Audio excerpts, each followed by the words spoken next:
Hi guys, তোমাদের সবাইকে Sony reuse ওয়ার্ল্ডে স্বাগত জানাই। আমি সোনি রিউজ ওয়ার্ল্ডের সুনেত্রা। আশা করি তোমরা সবাই ভালো আছো, সুস্থ আছো। এর আগের ব্লগটাতে আমি তোমাদের সাথে শেয়ার করেছিলাম আমার মেয়ে 8th ইন্টারন্যাশনাল ক্যারাটে কম্পিটিশনে খেলতে গিয়েছিল। সেখান থেকে একটা গোল্ড এবং একটা ব্রোঞ্জ জিতেছে। এরপর থেকে শুরু হলো একটা নতুন গল্প।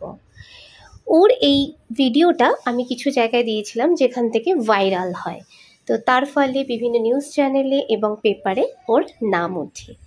আজকে একটা বিশেষ দিন, এই মেডেল জেতার জন্য একটা বিশেষ দিন আমার বাড়িতেই আয়োজন করা হয়েছিল।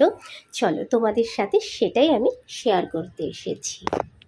আজকে আমাদের গ্রাম পঞ্চায়েত মুর্শিদাবাদের মানে বহরমপুরের ভাকুড়ি 1 গ্রাম পঞ্চায়েত থেকে আমার মেয়েকে সম্বর্ধনা দেওয়া হবে। তো তার জন্য আজকে আমার ঘরটাকে একটু অন্যভাবে সাজানো হয়েছে। আমাদের যে লিভিং রুম সেটাকে একটু অন্যভাবে সাজানো হয়েছে। দেখো এখানে টেবিলে ওর সমস্ত মানে আজ 2 বছর মতো ও ক্যারাটে শেখে, তো তার মধ্যে যে কটা মেডেল পেয়েছে, ট্রফি পেয়েছে, সব সাজিয়ে রাখা হয়েছে এবং তার সাথে সার্টিফিকেটও আছে। তো সার্টিফিকেটটা ভিডিও করার সময় পাশে রাখা হয়নি। এইগুলোকে সুন্দরভাবে সাজানো হয়েছে, তার কারণ প্রেস আসবে, যেহেতু মানে সাংবাদিক আসবে, তো তার জন্য ওনারা বলেছিলেন যে যা যা পেয়েছে এভাবে সাজিয়ে রাখতে। দেখো একজন সাংবাদিক দাদা চলে এসছেন, উনি সবকে মানে ফুটেজ নিচ্ছেন সব। তারপরে উনি বললেন যে ওকে ক্যারাটে ড্রেসটা মানে ক্যারাটে যে ইউনিফর্ম আছে সেটা পরিয়ে দিতে আমি কিছু ফুটেজ নেব। তো সেই জন্য মাম্মামকে ইউনিফর্ম পরিয়ে মেডেল পরিয়ে বসিয়ে দিয়েছি। ও অনেকটা ছোট, এগুলো কিছুই বোঝে না অতটা, কিন্তু বেশ আনন্দ পাচ্ছে, আবার একটু কষ্টও পাচ্ছে। তার কারণ ও 4টের সময়তেই স্কুল থেকে ফিরেছে, ভীষণ টায়ার্ড। আর 5টা থেকে শুরু হয়েছিল আমাদের এই অনুষ্ঠান, শুরু হওয়ার কথা ছিল এই অনুষ্ঠানটি, বাট একটু লেট হয়েছিল, 5:30 বেজেছিল, তাই একটু টায়ার্ড ছিল ও।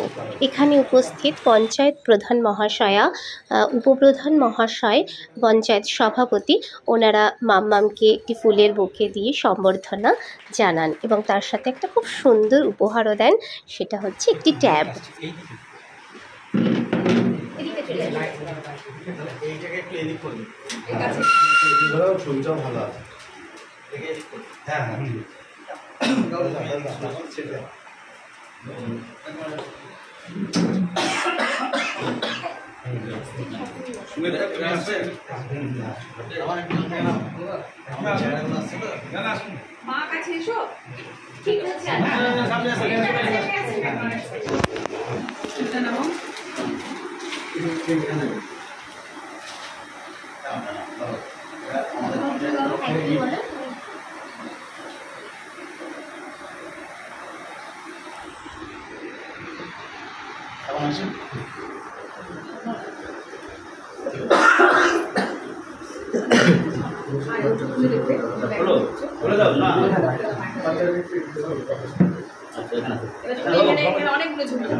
এই মিডল একটা পরিয়ে দাও যেটা পেয়েছে।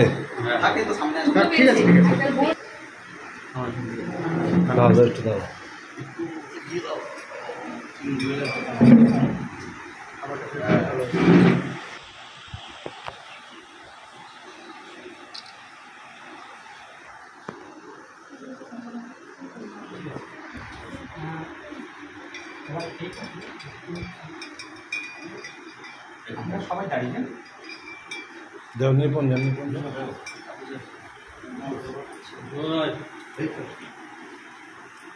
বাবাকে না তুলে তুলে বাবা বাড়ি বাড়ি ছবি তুলতে ব্যস্ত, বাবা ছবি তুলে এখানে সবার সাথে একটা ফটোশ্যুট করা হচ্ছে, একটা নয় অনেকগুলো ফটোশ্যুট হয়েছে বিভিন্ন জনের ক্যামেরা থেকে, এবং সাংবাদিক যিনি ছিলেন তার ক্যামেরায় অনেক ফটো তোলা হয়েছে।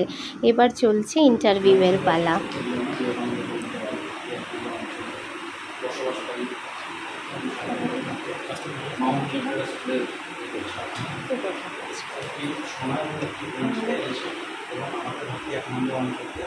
গৌরবান্বিত করেছে, তাই আমরা ভাবি মানুষের সম্বর্ধনা হিসেবে পুলিশ পদক এবং একটি ক্যাব, যেটা আপনারা জানেন যে আজকের দিনে পড়াশোনার অনেকটা মাধ্যম হয়ে গেছে মোবাইল বা ট্যাব এর মাধ্যমে, এবং বিভিন্ন সার্চ ইঞ্জিনের মাধ্যমে, বিভিন্ন সোশ্যাল সাইটের মাধ্যমে মানুষ অনেক কিছু একটা জ্ঞান অর্জন করছে এবং নিজের জীবন ভঙ্গি এবং নতুনত্ব কিছু সেগুলো মানুষের মধ্যে ছড়িয়ে দিচ্ছে। সেই কারণে আমরা ভারতীয় জনতা পার্টির ক্যাবকে সম্বোধন করলাম এবং ওর ভবিষ্যৎ জীবনের শুভকামনা, যে আজকে ম্যাক্সিমাম যে বাচ্চা কাচ্চারা ঘরবন্দি হয়ে যাচ্ছে, তারা খেলাধুলা থেকে বিমুখ থাকছে, তার বাবা মাকেও পুলিশ জানায় যে এত ব্যস্ততার মধ্যে দিয়ে এত সিলেবাসের চাপ বাচ্চাদের উপর থাকছে, পড়ার ব্যাগে হচ্ছে তাদের দায়িত্ব বেড়ে যাচ্ছে, সেই জায়গা থেকে যে তাকে ক্যারিয়ারের মধ্যে ইনভলভ করে রেখেছে এবং এই যে শারীরিক চর্চা হচ্ছে ফিজিক্যালি এবং মেন্টালি স্ট্রং হয়ে যাবে, তাই ভবিষ্যৎ জীবনে মানুষের কর্মক্ষমতাকে অনেক বেশি গুণ এগিয়ে দেবে এবং আমরা পঞ্চায়েতের করতে পারি ও ভবিষ্যৎ জীবনে শুভকামনা এবং সাফল্য কামনা করি।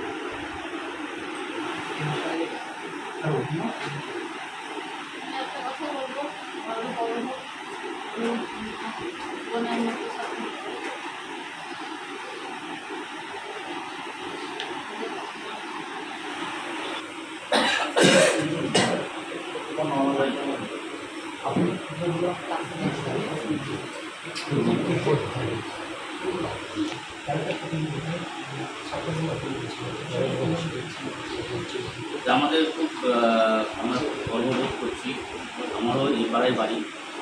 তো ছোট্ট লিওনা এত সুন্দর পারফরমেন্স করেছেন, তাতে আমরা আত্মীয়মান এবং বহরমপুর পূর্ব ব্লকের পক্ষ থেকে তাকে শুভেচ্ছা জানাই এবং আগামী দিনে যাতে আরও বড় হোক, এবং আমরা চাইব যে তার এই পরিশ্রম ভবিষ্যতে আরও বড় জায়গায় আমরা তার একটি বাকিমানের পক্ষ থেকে প্রধান প্রধান সবাই মিলে এসে আমরা ওনাকে সংবর্ধনা দিই। আমার নাম রাজু ঘোষ, বহরমপুর ব্লকের বন্ধু।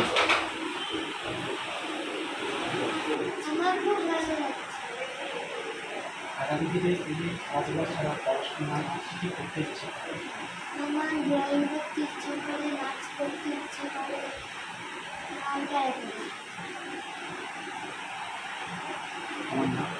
আমার নাম লিওনা রায়চৌধুরী।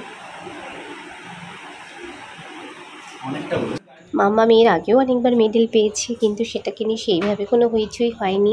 হয়তো হইচই হওয়ার মতো কোনো ব্যাপারও নয়। অনেক বাচ্চা, অনেক ট্যালেন্ট আমাদের এই ছোটো ছোটো বাচ্চাদের মধ্যে লুকিয়ে আছে, আমরা সেটা জানতেও পারি না শুধুমাত্র প্রচারের অভাবে। এইবার ওর নিউজটা ভাইরাল হওয়াতে অনেক মানুষের ভালোবাসাও পেয়েছে। ও এখন অনেক ছোট, অনেক পথ চলা ওর বাকি।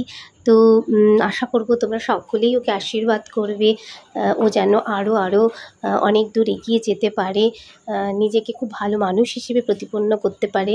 আমাদের সমাজে ভালো মানুষের বড্ড বেশি অভাব। তো পড়াশুনোর সাথে সাথে আমরা চাই ও যেগুলো ভালোবাসে সেইগুলোকে নিয়ে এগিয়ে যাক। তোমরা সবাই আশীর্বাদ করো। অনেক অনেক ধন্যবাদ যারা ওকে কনগ্র্যাচুলেট করেছে, যারা ওকে সম্বর্ধনা দিয়েছে, তাদের সকলকে অসংখ্য ধন্যবাদ আমার পরিবারের তরফ থেকে। আমি, ওর পাপা, ওর দিদা এবং ওর ফ্যামিলির প্রত্যেকে ভীষণ ভীষণ হ্যাপি। তো আজকের ব্লগটা এই পর্যন্তই। ভালো লাগলে অবশ্যই লাইক, শেয়ার এবং সাবস্ক্রাইব করো, আর পাশে থাকা বেল আইকনটি অবশ্যই অল করে দিও। তোমরা সকলে ভালো থেকো, সুস্থ থেকো। আজকের মতো টাটা।